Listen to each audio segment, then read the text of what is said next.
आप चाहे कुछ भी करते रहो, कोई फायदा नहीं है करने का। डाटा सबसे पहले आपको डाटा समझ में आना चाहिए। ठीक है, फर्स्ट क्वेश्चन है, एक बार इसको पढ़ लेते हैं। यदि चावल के लिए परिरक्षित भूमि का 10% गेहूं और जौ को 2:1 के अनुपात में बांट दिया जाए तो नए वर्ता रेख में गेहूं का संगत कोण क्या होगा। देखो, एक बार चीजें आपको ध्यानपूर्वक पढ़नी है। क्या बोला? चावल, चावल का, चावल के लिए परिरक्षित भूमि, चावल के लिए परिरक्षित भूमि हमारी कितनी थी? 72 डिग्री। और इसका कितना परसेंट? 10%। भाई 72 डिग्री का यदि हम 10% करेंगे तो कितना हो जाएगा? 7.2 डिग्री हो गया। ये हो गया ना। अब ये किसको क्या किया ना, गेहूं और जौ को किस अनुपात में बांटा? 2:1 के अनुपात में बांट दिया। तो पहले हम ये देख लेंगे कि गेहूं को कितना मिला। गेहूं का हमारा कितना था? गेहूं की यदि बात करेंगे हमारा ये है 2, और यदि हम उसकी बात करें किसकी?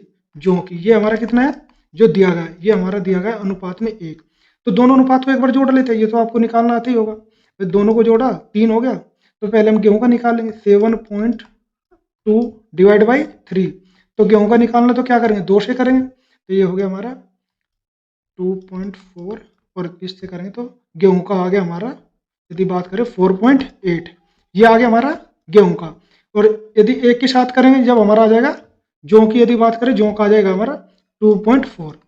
यानी कि ये देखो, दोबारा से एक बार और समझा देता हूँ। चावल का हमारा कितना था?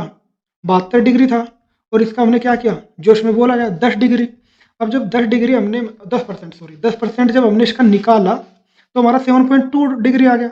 अब जो 7.2 डिग्री आया, उसने कहा कि जो 7.2 डिग्री आया वो 2:1 के अनुपात में हमें बांटना है। जो 2 अनुपात है वो दे देना हमें गेहूं को, और जो हमारा 1 अनुपात है वो हमें किसको दे देना? वो हमें दे देना जौ को। ठीक है, अब देखो, ये हमने ये इस तरीके से निकाले था। गेहूं का हमारा जब हमने निकाला तो वो आ गया हमारा 4.8, और जौ का हमारा कितना आ गया? 2.4। अब यही चीजें हम किस में जोड़ देंगे? गेहूं, ये हमें देनी है किसे?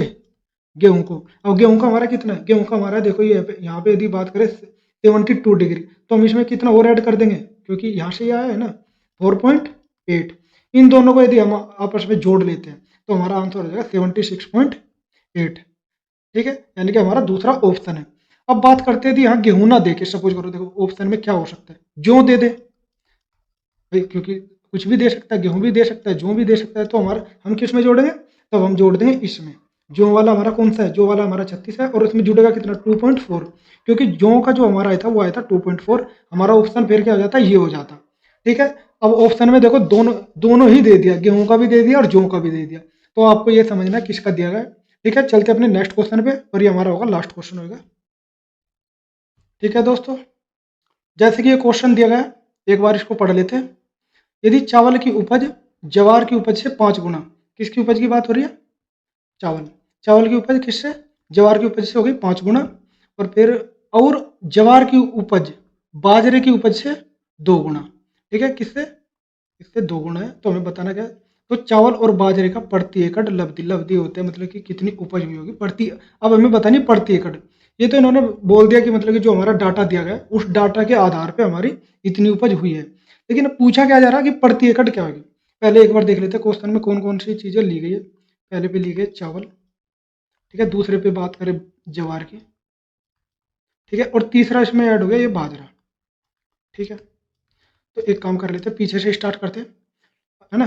क्योंकि देखो, जब हम इस लाइन को पढ़ेंगे, ज्वार की उपज बाजरे की उपज से 2 गुना है, तो हम यहाँ क्या मान लेते हैं? मान लो ये हो गई हमारी 1, बाजरे की उपज 1, तो ज्वार की उपज है ना 2 गुना, तो यहाँ पे हम कर देंगे 2। ठीक है, अब आते हैं पहली लाइन पे, चावल की उपज ज्वार की उपज से कितना गुना? 5 गुना। जब ये हमारी 2 है तो इसका हमारा 5 गुना कितना जगह? 2 का 5 गुना होता है 10। ये हमारा आ गया रेशो। ये हमारा सिंपल रेशो है इसके आधार पे कि भाई जमीन का कोई लेना देना नहीं, इस हिसाब से हमारी उपज हुई है। लेकिन हमें उसके हिसाब से बताना है प्रति एकड़। प्रति एकड़ के हिसाब से हमें क्या करना पड़ेगा? सारे जितने भी हमारे एरिया उनको करना पड़ेगा बराबर। ठीक है, और जब बराबर कर लेंगे और जो उसके बाद रेशो आएगा वही हमारा एक्चुअल आंसर होगा।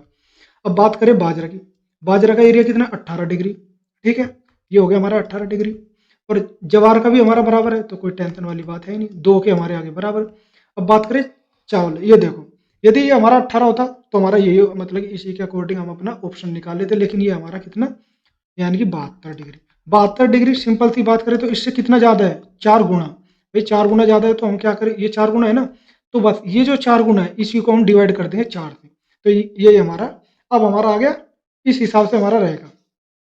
एक मिनट, है ना, जो हमारा ये आया था, ये 4 से हमने इसको डिवाइड कर दिया था। अब जो हमारा रेशो है ये हमने इससे भी 4 से डिवाइड कर दिया। 4 से जब हमने इसको डिवाइड किया तो ये भी हमारा हो गया 18। 18 हो गया, तो अब हमारे देखो तीनों एरिया बराबर है। तीनों एरिया बराबर है तो अब हमारा प्रति एकड़ निकल आएगा। और हमें पूछा किस किस के बराबर है, चावल का और बाजरा का। चावल का हमारा कितना है, 10, और हमें बताना क्या है, अनुपात बताना। ये हो गया 10 और ये हो गया 1। अब इसको हम कैसे कर सकते हैं, देखो भाई ये 4 यहाँ चला जाएगा तो 10 अनुपात हो गया हमारा 4। इसको और छोटा कर सकते हैं, 2 से काट सकते हैं तो 5 अनुपात 2।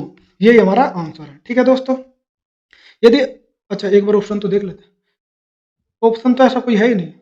देखो जब ऑप्शन नहीं दिया गया तो इसका मतलब ये नहीं है कि आपने गलत किया। जब आपने बिल्कुल आपको प्रॉपर चीजें समझ में आ गई और आपने अपने हिसाब से ठीक करा, एक बार रीचेक कर सकते हो। ठीक है, और यदि आप रीचेक करने के बाद भी आप श्योर हो कि हमारा ऑप्शन यही है तो आप कोई भी ऑप्शन लगा के नहीं आना। क्योंकि यदि आप कोई भी ऑप्शन लगा के आते हो या नहीं भी आते हो तो उसमें क्या है, आपको एक नंबर मिलना ही मिलना है। टेंशन लेने की जरूरी नहीं है किसी भी टाइप की।